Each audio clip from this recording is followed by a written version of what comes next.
It is time I do a different kind of comparison.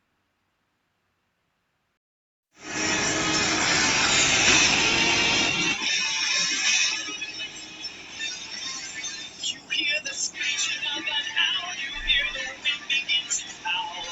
You know there's zombies on the prowl, and it's terror time again.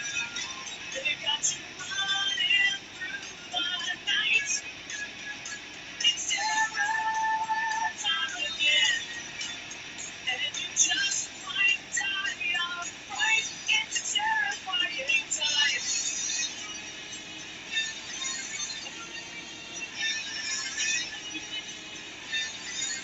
You hear the beating of your heart, you know the scream is gonna start. Here comes the really scary. What is up, guys? It's me, Casey, of you Kids with Kid Shows. And today, we're going to compare 3 Batman films and ask the question, which is the best Batman movie?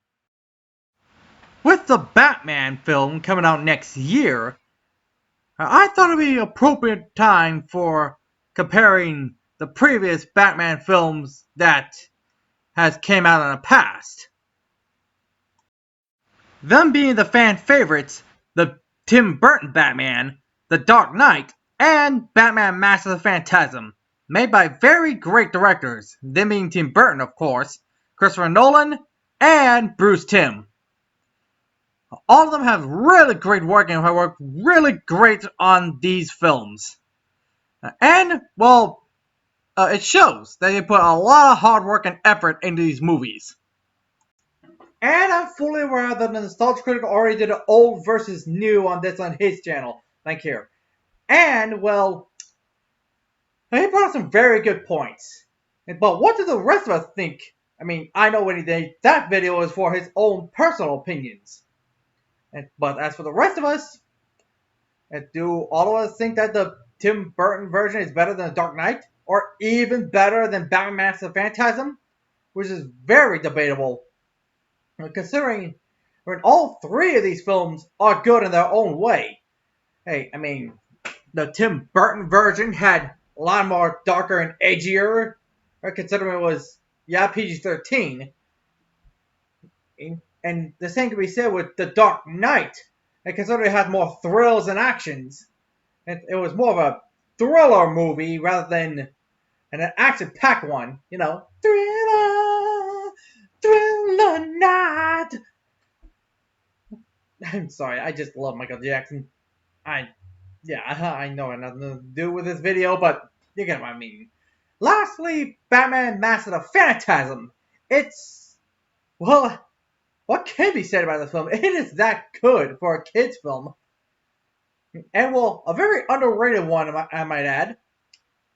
And well, it does have ties to the animated series that we're all aware of. But, yeah, everyone says it's the best Batman film. Why? Because it had clever writing, clever acting, and all that good stuff. So everyone will beat the live action versions.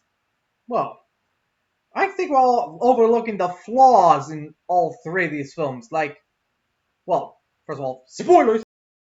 Let's start with the Tim Burton version, shall we? So, in this version, and the Tim Burton Batman kills a few guys. And for some reason that's okay. But in the Batman v Superman version, that's totally not okay. Okay? And not to mention a few goofy things here and there with Batman or Bruce hanging upside down for some reason, like a bat. Get it? Because he's Batman. And, well, the Joker's gun was able to take out a jet. That's like an ant trying to take out a bear. How does that make any sense at all? And then there's The Dark Knight, which in my opinion should have ended after Batman defeated the Joker. I mean, that would have been a great ending, but didn't. And it also should have had Two-Face be the villain in the sequel. But, beggars can't be choosers. The ending also kind of bothered me. I mean, I'm the hero Gotham City needs, but not one it deserves. That doesn't make any sense. at all to me. I'm sorry. It made sense. It may make sense to the rest of you guys, but it doesn't to me. Sorry. Then there's Batman Mask of the Phantasm, which is, well, has this one major flaw that I think gets overlooked a lot. During one of the flashbacks, Andrea tells Bruce that after she proposed to him, and she told, well, that her father was in a big debt to the mob. And, well, unless he has the money for the mob, he'll lose one heart. But now, why couldn't Andrea just told both her and the mob that she's gonna marry Bruce Wayne? You know, Bruce Wayne, one of the richest guys in the world. Surely you could have got money out of him. I mean, come on, you could have asked Bruce for a loan, and well, or better yet, Bruce could have paid the debt in honor of the guy. You know, oh, it's on me, and sign a check and boom, and the mob won't bother him anymore.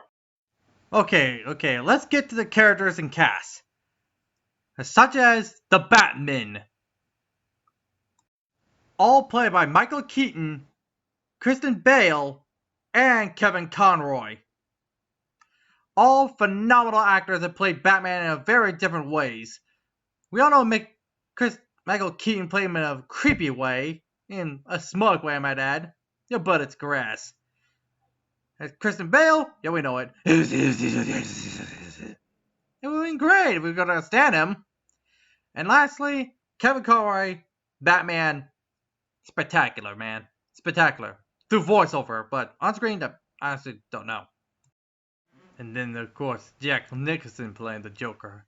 And then there's Heath Ledger playing his Joker. And lastly, Mark Hamill playing his Joker. And you know what we all have in common? We weren't Jared Leto. But, besides that, we were both funny and scary. It's better to go off with a smile and a scream. And next there's Alfred, who's always be the best butler, but who played Alfred the best? The animated version, as in the Tim Burton version, or the Christopher Nolan version? Well, they'll have British accents, so you decide.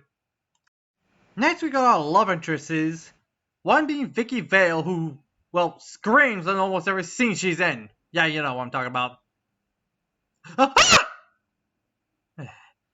Next there's Rachel Dotz, who's, well, Bruce's childhood friend who, spoiler, dies in the Dark Knight. Last but not least, there's Andrea Beaumont, who almost tied the knot with Bruce. But, spoiler alert, she's actually the Phantasm and she's actually going out on a revenge killing spree.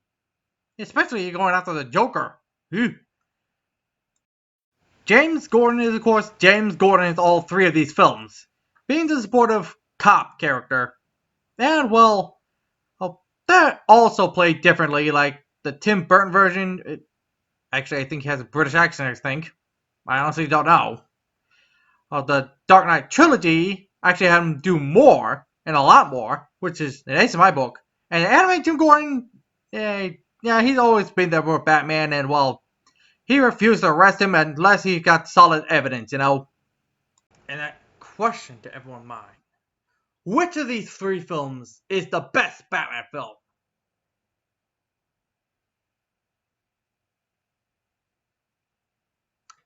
I don't know. I was thinking, Casey, then what's the point of this video then? Well, for one, to have fun. And the other reason is, well, to point out that there is no best Batman film. These three films are best in their own right.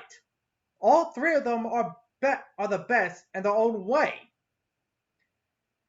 Hey, they all have their unique qualities of which is their to be the best ones, or they're possibly their favorites among all fans. But if you're gonna ask me which of these films is my favorite, I'm gonna say the Tim Burton version. It left kind of more of an impact on me than everyone else. And, well, I guess it's holds a place in my heart for a very nostalgic movie. And keep in mind, I was born a couple years after the movie was released. Because I'm still a 90s kid, so the height of its popularity must have been still on at that point. And, well, yeah. But I also want to hear from you guys. What do you think is the best Batman film? Which is your favorite? Least favorite? And well, we all know the answer of least favorite Batman film, Batman and Robin. Enough said. But anyway, that's it for today. See you all next time. And but Halloween month is still on the way. Farewell, friends. Don't forget to like, share, and subscribe. And don't forget to check us out on Facebook, Twitter, and DeviantArt.